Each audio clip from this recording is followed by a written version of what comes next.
Let me explain. So about 7 weeks ago, lockdown restrictions in this country were lifted. And with restrictions being lifted, it meant festivals were opening up. Not only big music festivals, but also smaller scaled bushcrafty style shows. And that meant going to a festival back to back for 7 weeks. It wasn't all partying, fun and games. I was working. I was putting on workshops for adults and for kids, doing lots of demonstrating, fire lighting. Many people know me for 2 things. One is building shelters, the other one is cooking good in the woods. So that's what I wanted to bring to the festivals this year. I wanted to kind of share my passion and my knowledge for cooking over fire, for building these shelters, pass them on to adults and to children. And by shelters, well, you can see here, the kids here, they're building mini shelters. And by building shelters, you can see, as their children, we didn't really want children building giant shelters. The idea was to scale the shelters down to a small shelter. And there were these 2 action hero dudes, these kind of like, you know, these kind of He-Men type characters. They were put inside the shelter, and the idea was that after about 45 minutes of the children building these small shelters, well, we did get them to work in groups to make it easier. The idea after 45 minutes was that there was to be a rainstorm coming in the form of a plastic bottle with holes in the bottom to do the rain test. Kids absolutely love shelter building. If you're watching this and you have kids and you're thinking about a woodland project and you don't really want to build one of these because you need a lot of land or you need permission or you need a bit of muscle power to build them, you can easily build these shelters with kids just by doing what you see here that I was teaching the kids at the workshops, at the festivals. Mini shelter building, it's great. It brings out their creativity. The kids absolutely love it. And I'll tell you what, the parents that were with the kids, the parents almost got more involved than the kids. It was fascinating to watch. And then of course we did a bit of friction fire, a bit of an over-engineered friction fire set for 4 people. However, this is great for if there's again a group of you and you're out and you want to try something different. Hey, why not try and build the most ridiculously over-engineered bow drill to create a fire? Great fun, and it, you know, as you can see there, we got the ember first time. This was actually just practicing for an adult workshop later on. So we did an adult workshop where we had lots of adults come along, we did lots of fire lighting. It was more of an advanced bushcraft workshop, whereas for the children it was very basic fire steel kind of thing. Breaks one here to the tree. What, I have a pole? Lateral movement, yeah. Okay. And on the team there we've got Scott and we've got Will. They're good guys, they help out a lot of the festivals. They're part of the Bushcraft Tools team, and we put on these things at lots of festivals.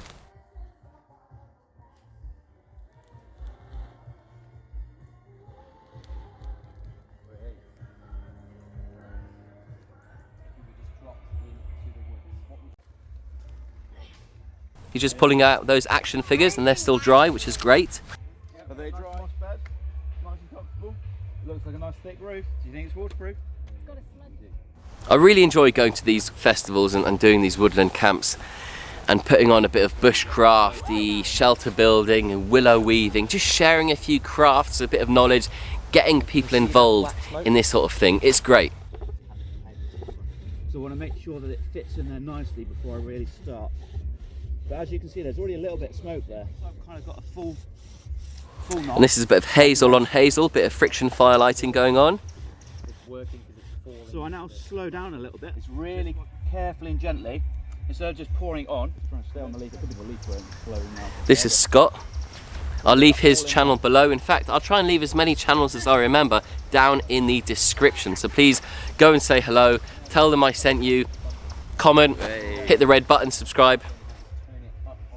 And now this is where we got a group of adults to really get involved. We said, right, who has never tried fire by friction? So we got 4 adults that had never tried it, and they all came together and put on this amazingly huge ember. And you can see there the size, for anyone that's ever done friction fire, I mean, first of all, look at the size of the hearth and then the spindle. and then look at the size of the ember. We actually got 3 fires. We got 3 embers worth of fire from 1 ember. It was that big. We just broke this mountain of charred dust smouldering away, broke that down into 3, and then gave everyone a tinder bundle for them to take it to a flame.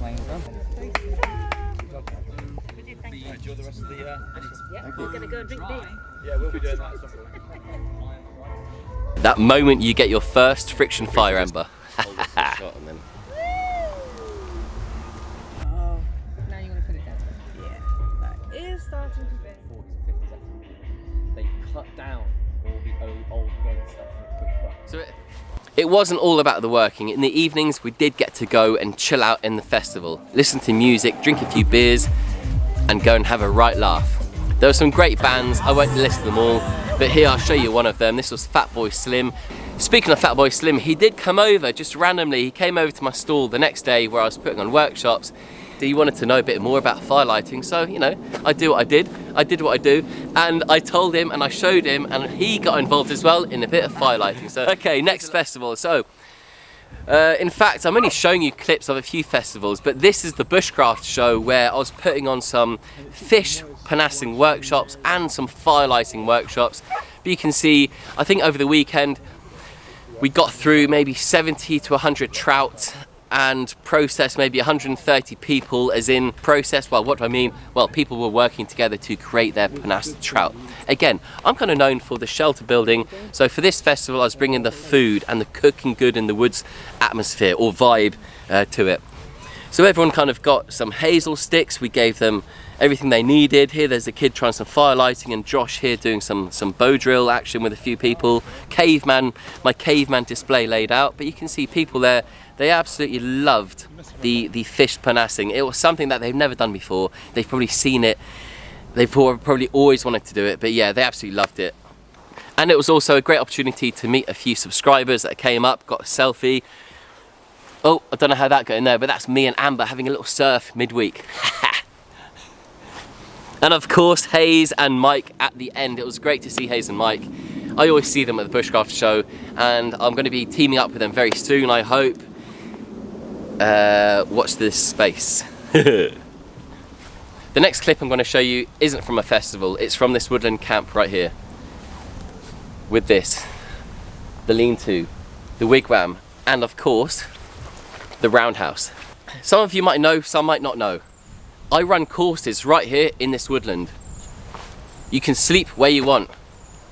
In the log cabin, well, let me just put a bed in there first. There's 2 beds in the roundhouse, there's 2 beds there. There's a bed in there, there's a big bed in there. It's more like for a couple, unless you're quite cozy with your friends. Or you can move up to the other woodland, and there's the Viking house, you've all seen it. There's another big parachute camp. There's a big A-frame shelter. There's another lean-to up there. There's 1 or 2 more shelters. Or bring your tent and your hammock, pitch up wherever you want. I run courses right here in this woodland. This is what we do.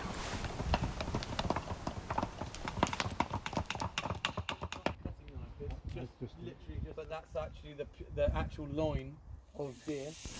The courses are all about doing things that you see on the channel, whether it's, again, shelter building or cooking good in the woods, or even learning about woodland crafts, primitive ways of living. And we also do lots of cooking. We'll have a deer, we'll butcher the deer, we'll tan the hide, we'll make cordage from the tendon, for example. We'll talk about uses for the tallow. We'll make the most of our deer, which is what people would have done back in the day. So we do lots of firelighting, lots of woodland crafts, we do a bit of foraging as well as deer butchery. You can see we're cooking food over the fire, we're collecting resources, making something from nothing. That's one thing that people really like to get out of these courses, is mastering, or at least creating, their first ember using a bow drill friction fire set. So that's just a snippet of what you do right here on the courses. But for me, it's about trying to change people's mindset of seeing nature as just trees, leaves and bark. I want them to leave the courses and go away seeing nature as resources: food, fire, shelter, cordage, water.